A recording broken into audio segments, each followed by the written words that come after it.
नमस्कार, आपका बहुत बहुत स्वागत है। मैं हूं आपके साथ वर्षा शर्मा और रुक करेंगे उत्तर प्रदेश की खबरों की ओर। लखनऊ में होमगार्ड स्थापना दिवस के अवसर पर आयोजित कार्यक्रम में मुख्यमंत्री योगी आदित्यनाथ, उप मुख्यमंत्री केशव प्रसाद मौर्य और ब्रजेश पाठक तथा राज्य मंत्री धर्मवीर प्रजापति सहित अन्य गणमान्य अधिकारी उपस्थित रहे। इस अवसर पर बाबा साहेब डॉक्टर भीमराव अम्बेडकर की पुण्यतिथि पर उन्हें पुष्पांजलि अर्पित की गई। मुख्यमंत्री योगी आदित्यनाथ ने डॉक्टर अम्बेडकर की प्रतिमा पर शुद्ध समन चढ़ाकर उन्हें सामाजिक न्याय और संविधान निर्माण के योगदान को याद किया। कार्यक्रम में शामिल मंत्री स्वतंत्र देव सिंह और अन्य अधिकारियों ने भी डॉक्टर अंबेडकर के आदर्शों पर प्रकाश डाला और सभी नागरिकों से उनके मार्गदर्शन को जीवन में अपनाने का आह्वान किया।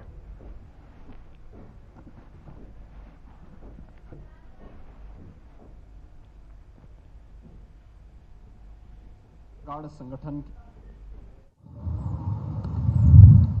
स्थापना दिवस के अवसर पर मैं उत्तर प्रदेश होमगार्ड संगठन के सभी जवानों और अधिकारियों को हृदय से बधाई और शुभकामनाएं देता हूं।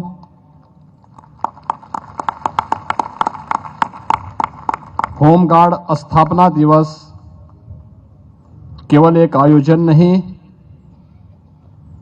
बल्कि अनुशासन, समर्पण और सेवा भावना का एक प्रतीक है।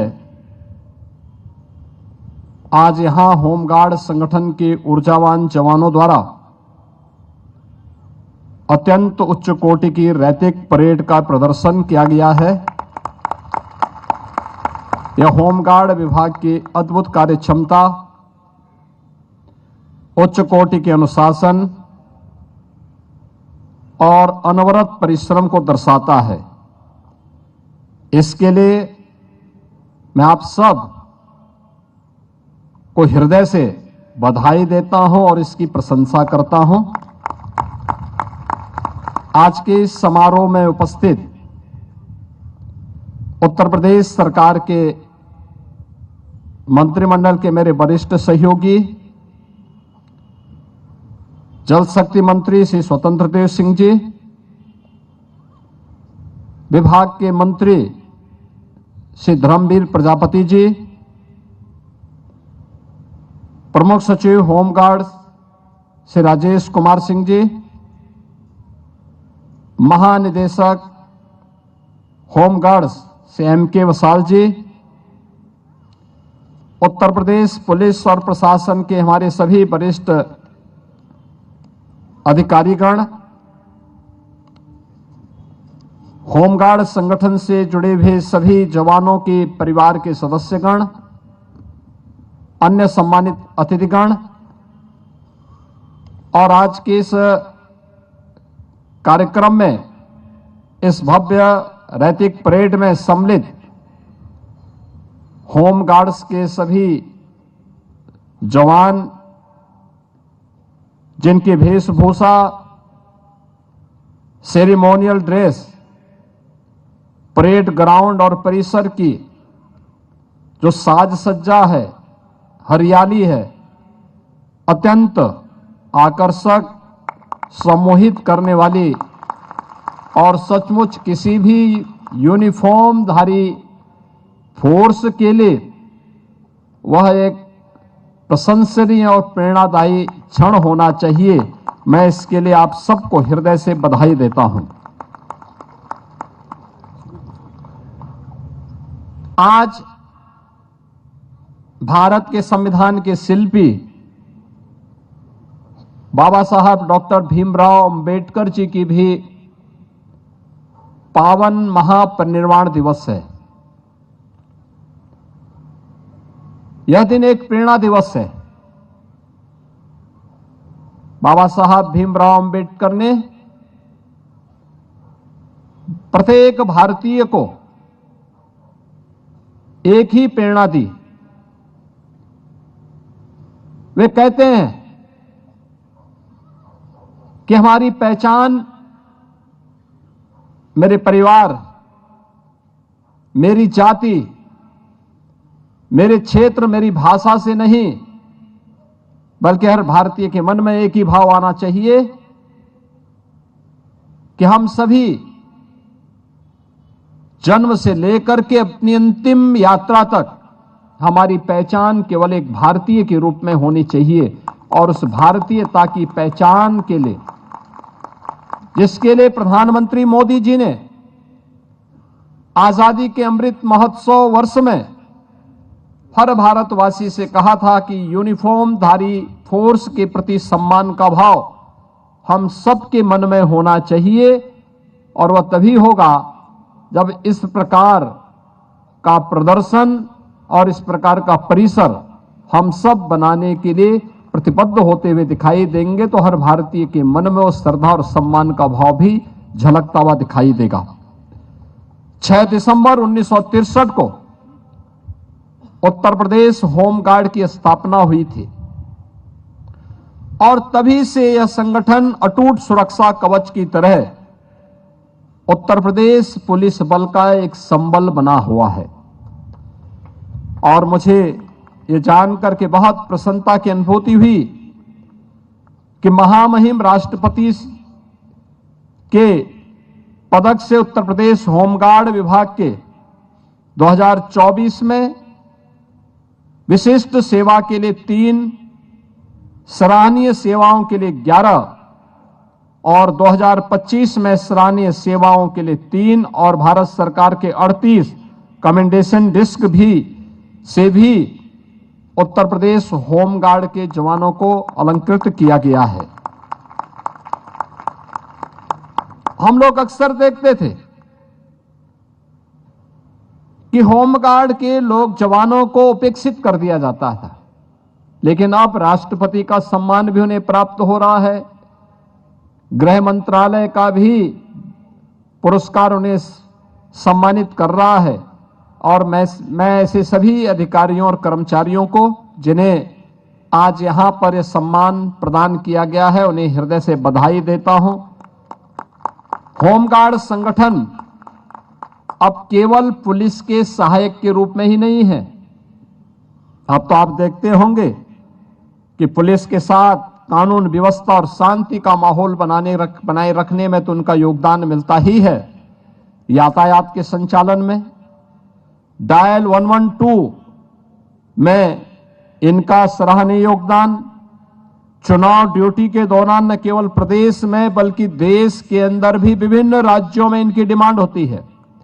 जेल की सुरक्षा में, किसी आपदा के नियंत्रण करने में, यानी हर प्रकार से ये लोग कार्य कर रहे हैं। जेल की सुरक्षा, सार्वजनिक इमारतों की सुरक्षा, बड़े आयोजनों में महाकुंभ के साथ साथ परीक्षाओं को सकुशल संपन्न कराने में भी आज यह संगठन कार्य कर रहा है। प्रदेश में वर्तमान में आपदा मित्रों की नियुक्ति हो रही है और मुझे प्रसन्नता है कि होमगार्ड विभाग ने राज्य आपदा प्रबंधन विभाग के साथ मिलकर 4000 से अधिक होमगार्ड के जवानों को इसका प्रशिक्षण उपलब्ध करवाया है। यहां मैं विशेष रूप से महाकुंभ 2025 का उल्लेख करना चाहूंगा, जिसमें होमगार्ड के 14,000 से अधिक जवानों को तैनात किया गया था और उन सभी को वहां पर उनकी सराहनीय सेवाओं की सबने प्रशंसा की थी। होमगार्ड विभाग आज अपनी वेबसाइट पर होमगार्ड मित्र ऐप के माध्यम से पारदर्शी और डिजिटल व्यवस्था विकसित करके वहां पर उनकी उपस्थिति, ड्यूटी भत्ता, यूनिफॉर्म भत्ता और भुगतान की हर जानकारी आसानी से इस ऐप के माध्यम से उन्हें उपलब्ध कराया जा सकता है। मैंने स्वयं भी इस चीज को अनुभव किया है कि प्रदेश के अंदर होने वाले पर्व और त्योहारों में, विभिन्न आयोजनों में, अंतर्राष्ट्रीय योग दिवस, आजादी के अमृत महोत्सव और तिरंगा जो मार्च होता है, पर्यावरण और जल संरक्षण जैसे राष्ट्रीय और सामाजिक सरोकारों के अभियानों में भी होमगार्ड विभाग अपना अत्यंत महत्वपूर्ण योगदान देता है। होमगार्ड जवानों के उस योगदान को ध्यान में रख करके मुझे याद है जब 2020 में वैश्विक महामारी कोविड आया था, कोविड महामारी के दौरान अन्य राज्यों में फंसे हुए उत्तर प्रदेश के कामगार और श्रमिकों को सकुशल वापस लाने के लिए जब कोई सहायता नहीं मिल पाई, तब मैंने उत्तर प्रदेश परिवहन विभाग के साथ हर वाहन में एक दो होमगार्ड के जवानों को लगाया था और उन जवानों ने अपनी जान की परवाह नहीं की। प्रदेश के एक एक व्यक्ति को बचाने के लिए उन्होंने वहां पूरी निष्ठा के साथ योगदान दिया था। तब मैं यहां पर पहली बार होमगार्ड स्थापना दिवस के कार्यक्रम में आया था और तब मैंने उस समय कहा था कि प्रत्येक उस जवान के लिए, जो जवान किन्हीं कारणों से सेवा काल के दौरान बलिदान हो जाता है, उसके परिवार के आश्रित को 5 लाख रुपए की अनुग्रह राशि हम लोग उपलब्ध करवाएंगे और इसके तहत हम लोगों ने 2871 दिवंगत होमगार्ड जवानों के आश्रितों को 143 करोड़ 55 लाख रुपए की अनुग्रह राशि का भुगतान अब तक किया जा चुका है। दैनिक होमगार्ड जवानों की बेहतरी के लिए उनके दैनिक भत्तों और प्रशिक्षण भत्तों में वृद्धि किया गया है और अंतर जनपदीय भत्ते को भी बढ़ा करके अब 4 गुना कर दिया गया है। हमारी सरकार होमगार्ड स्वयंसेवकों की अच्छे टर्नआउट को देखते हुए सर्वप्रथम 3,000 रुपए प्रति 3 वर्ष में ऑनलाइन भुगतान किए जाने की व्यवस्था भी उनके लिए की गई है। प्राथमिकता में होमगार्ड विभाग के अपने कार्यालय और आवासीय भवनों की भी व्यवस्था, यह हम लोग प्राथमिकता के आधार पर आज इस कार्य को भी आगे बढ़ा रहे हैं। इसी का परिणाम है कि आज विभाग के पास 44 कार्यालय अपने भवनों में संचालित हैं। 9 कार्यालय भवन और मुख्यालय परिसर में कर्मचारियों के आवास के लिए G+11 बहुमंजिला भवन का निर्माण कार्य भी अब प्रगति पर है। दुर्घटना में दिवंगत होने वाले होमगार्ड के आश्रितों को विभाग और विभिन्न बैंकों के साथ सामंजस्य स्थापित करते हुए दुर्घटना बीमा के रूप में अब 35 से 40 लाख रुपए की आर्थिक सहायता भी अब उपलब्ध करवाई जा रही है। होमगार्ड के जवानों के कल्याण के लिए सरकार पूरी तरह संकल्पित है। वर्तमान में हमारी सरकार ने उत्तर प्रदेश पुलिस बल में 2,19,000 पुलिस कार्मिकों की भर्ती की प्रक्रिया को अब तक पूरा किया है और मुझे बताते हुए प्रसन्नता है कि वर्तमान में हम लोग 45,000 होमगार्ड के जवानों की भर्ती की प्रक्रिया को आगे बढ़ा रहे हैं और इसमें हम लोगों ने इस बात को प्राथमिकता दी है, जिस जनपद का निवासी है उस जनपद में उसकी भर्ती हो, आपदा प्रबंधन की उसकी ट्रेनिंग हो, आपदा ट्रेनिंग के साथ फर्स्ट रिस्पॉन्ड पर्सन के रूप में होमगार्ड का जवान वहां जाकर के लोगों को राहत देने में अपना योगदान देगा और इसको लेकर के आज उत्तर प्रदेश पुलिस भर्ती और प्रोन्नति बोर्ड के द्वारा इस प्रक्रिया को तेजी के साथ आगे बढ़ाने का कार्य किया जा रहा है। मैं आज के इस अवसर पर आप सबसे यही कहना चाहूंगा कि आपका अनुशासन, आपकी निष्ठा, आपका त्याग हमारे समाज को सुरक्षित और संरक्षित बनाने में एक बड़ी भूमिका का निर्वहन करता है। आप केवल एक बल के स्वयंसेवक नहीं बल्कि समाज का एक विश्वास है और प्रदेश सरकार की यह एक शक्ति है।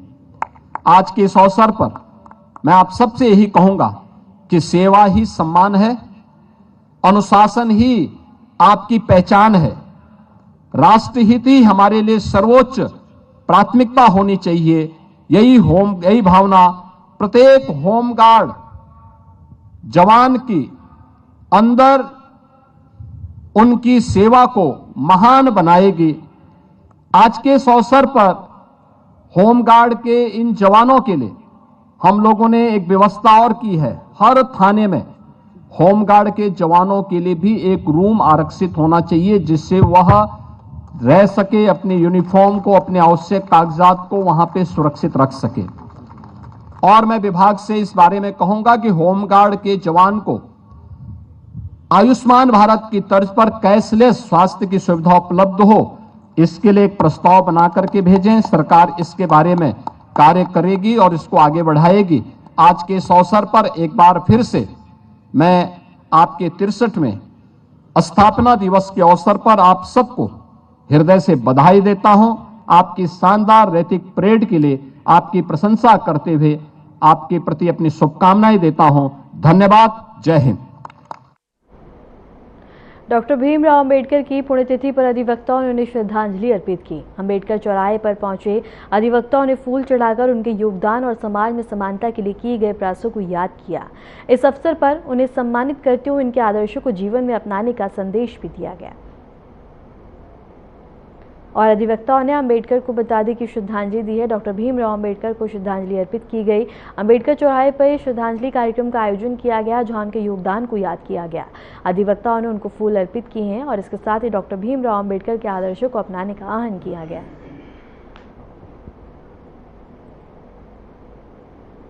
और ये खबर हम आपको हापुड़ से बता रहे हैं जहां डॉक्टर भीमराव अंबेडकर को श्रद्धांजलि अर्पित की गई।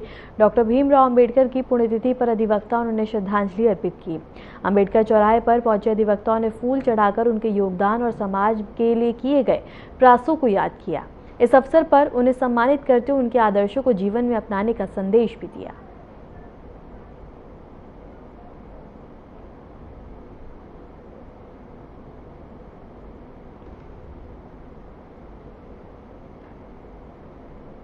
आजमगढ़ शहर कोतवाली में वार्षिक निरीक्षण के दौरान एसएसपी ने थाना कार्यालय में अभिलेखों का गहन अवलोकन किया। व्यापारी प्रतिनिधियों ने सुरक्षा व्यवस्था पर विस्तृत चर्चा की और अधीनस्थ पुलिसकर्मियों को कई अहम निर्देश दिए। आजमगढ़ के वरिष्ठ पुलिस अधीक्षक द्वारा शहर कोतवाली का वार्षिक निरीक्षण किया गया।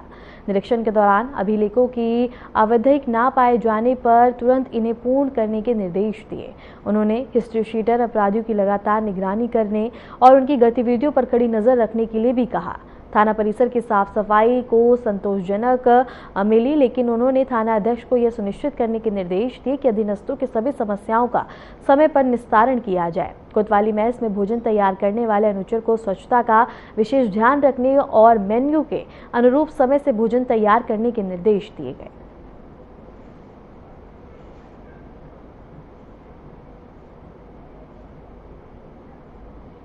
और कोतवाली निरीक्षण में कड़ाई देखने को मिली जहां हिस्ट्री शीटर पर सख्त निगरानी के निर्देश दिए गए। थाना परिसर में व्यवस्थाएं दुरुस्त देखने को मिली हैं और इसके साथ ही मेस स्वच्छता पे निर्देश दिए गए। इसके साथ ही हम आपको बता दें, आजमगढ़ से खबर बता रहे हैं जहां निरीक्षण किया गया और इसके साथ ही तमाम जरूरी दिशा निर्देश दिए गए और हिस्ट्री शीटर्स पे लगातार निगरानी बनाए रखने के लिए निर्देश दिए हैं और अभिलेखों का गहन अवलोकन किया। आजमगढ़ शहर कोतवाली में वार्षिक निरीक्षण के दौरान थाना कार्यालय में अभिलेखों का गहन अवलोकन किया गया। व्यापारी प्रतिनिधियों से सुरक्षा व्यवस्था पर विस्तृत चर्चा की और अधीनस्थ पुलिसकर्मियों को कई अहम निर्देश दिए। आजमगढ़ के वरिष्ठ पुलिस अधीक्षक द्वारा थाना कोतवाली का वार्षिक निरीक्षण किया गया। निरीक्षण के दौरान अभिलेखों की उपस्थिति ना पाए जाने पर इन्हें तुरंत पूर्ण करने के निर्देश दिए। उन्होंने हिस्ट्री शीटर अपराधियों की लगातार निगरानी करने और उनकी गतिविधियों पर कड़ी नजर रखने के लिए भी कहा। थाना परिसर की साफ सफाई संतोषजनक मिली, लेकिन उन्होंने थाना अध्यक्ष को यह सुनिश्चित करने के निर्देश दिए कि अधीनस्थों की सभी समस्याओं का समय पर निस्तारण किया जाए। कोतवाली मेस में भोजन तैयार करने वाले अनुचर को स्वच्छता का विशेष ध्यान रखने और मेन्यू के अनुरूप समय से भोजन तैयार करने के भी निर्देश दिए गए।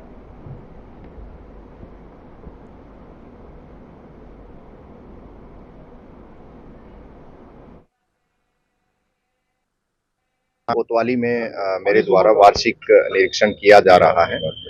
वार्षिक निरीक्षण के दौरान थाने का जो इंफ्रास्ट्रक्चर है, जो मानव संसाधन यानी पुलिसकर्मी हैं और जो हमारे रिसोर्सेज हैं, उन सब का निरीक्षण किया जाएगा। इसके अलावा जो रिकॉर्ड्स, साफ सफाई, मेस इत्यादि इन सब चीज़ों का निरीक्षण करके व्यवस्थाओं को बेहतर करने का प्रयास किया जाएगा। इसी निरीक्षण के दौरान जो शहर के गणमान्य लोग हैं उनके साथ मीटिंग भी की गई ताकि क्राइम, एलओ या ट्रैफिक या अन्य कोई भी मसला हो उसमें पुलिस और नागरिकों की भागीदारी सुनिश्चित की जा सके।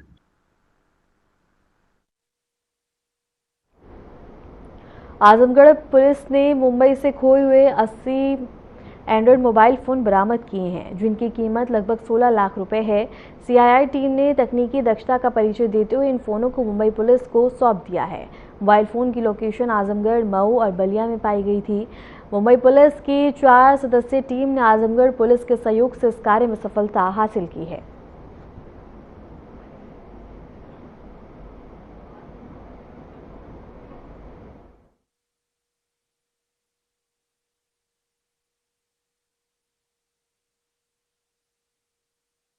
और इसके साथ ही पुलिस को बड़ी सफलता मिली है, जहां 80 खोए हुए मोबाइल्स को बरामद किया गया। इसके साथ ही बता दें कि पुलिस ने बरामद किए मोबाइल फ़ोन मिले हैं और पुलिस टीम को ये बड़ी सफलता हासिल हुई है, जहां पुलिस ने बरामद किए मोबाइल फ़ोन और मुंबई से खोए हुए मिले 80 एंड्रॉयड फ़ोन्स की कीमत लगभग बता दें कि 16 लाख रुपए बताई जा रही है। इसके साथ ही इस कार्रवाई के बाद से जिन लोगों के मोबाइल खोए थे उनको सौंप दिए जाएंगे और इसके साथ ही बता दें कि मुंबई से खोए हुए फ़ोन मिले हैं और 80 एंड्रॉयड फ़ोन बरामद किए गए हैं।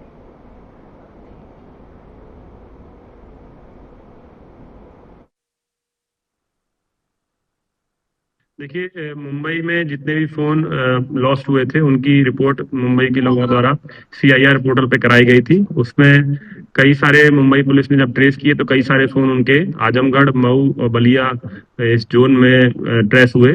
तो उनके द्वारा 4 लोगों की टीम यहाँ आजमगढ़ में भेजी गई, जिसमें हमारी CIR टीम द्वारा उनको सहयोग प्रदान करते हुए फुल उनके ट्रेस फोनों में से 80 फोनों को आज हमारे द्वारा रिकवर कराया गया है। उनको मुंबई पुलिस को सुपुर्द किया जा रहा है, जिसको मुंबई में ले जाकर उनके ओरिजिनल ओनरों को वहां पर सुपुर्द किया जाएगा।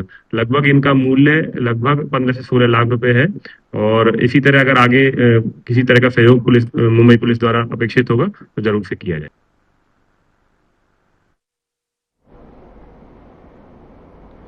सीतापुर पुलिस लाइंस के सामने एक दुकान में सिपाही द्वारा हंगामा करने का मामला सामने आया। शराब के नशे में सिपाही श्याम जी ने गाली गलौज के साथ बता दें कि असला लहराते हुए दुकानदार को जान से मारने की धमकी दी। ये घटना CCTV में कैद होकर वायरल हो गई है। वीडियो वायरल होने के बाद पुलिस अधीक्षक ने सिपाही को तुरंत सस्पेंड कर दिया है और मामले की जाँच शुरू कर दी है।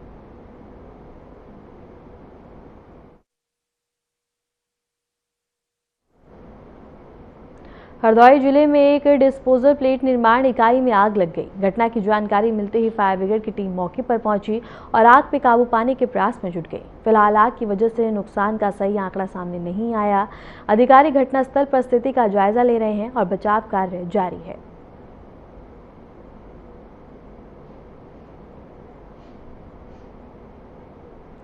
और इसके साथ ही बता दें कि डिस्पोजल फैक्ट्री में आग लग गई है। आग पे काबू पाने का प्रयास किया गया। हरदौई से खबर हम आपको बता रहे हैं, जहां फिलहाल आग की वजह से और काफ़ी नुकसान हुआ है। हरदौई जिले में एक डिस्पोजल प्लांट निर्माण इकाई में आग लग गई। घटना की जानकारी मिलते ही फायर ब्रिगेड की टीम मौके पर पहुंची और आग पे काबू पाने के प्रयास में जुट गई। फिलहाल आग लगने की वजह और नुकसान का सही आंकड़ा सामने नहीं आया। अधिकारी घटनास्थल पर स्थिति का जायजा ले रहे हैं और बचाव कार्य जारी है।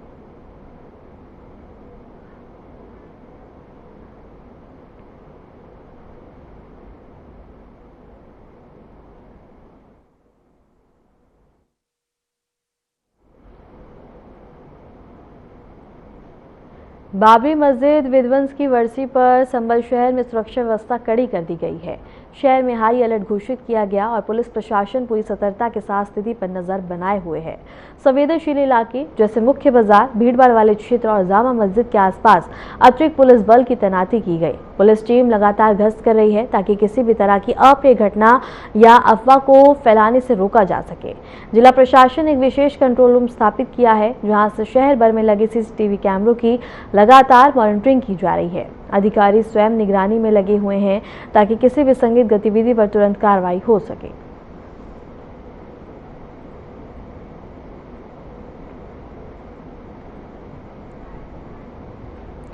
फिलहाल के लिए उत्तर प्रदेश की खबरों में इतना ही। नमस्कार।